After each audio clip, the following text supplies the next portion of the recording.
यज्ञार्थात्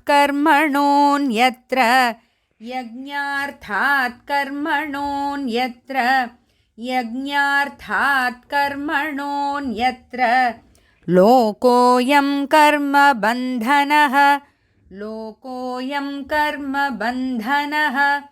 लोकोऽयं कर्मबन्धनः तदर्थं कर्म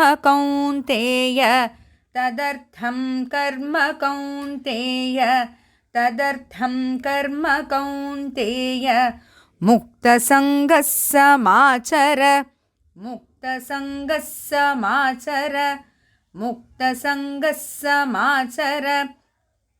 यज्ञार्थात् कर्मणोऽन्यत्र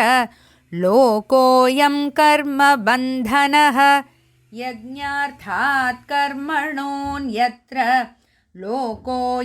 कर्मबन्धनः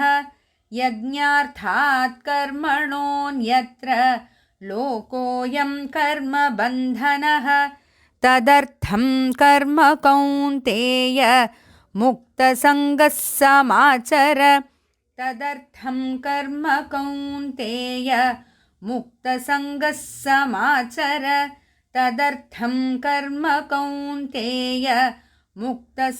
समाचर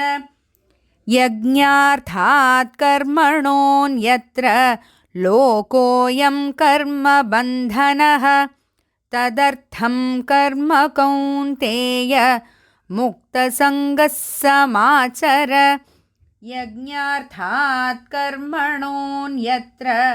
लोकोऽयं कर्मबन्धनः तदर्थं कर्म कौन्तेय मुक्तसङ्गः समाचर यज्ञार्थात् कर्मणोऽन्यत्र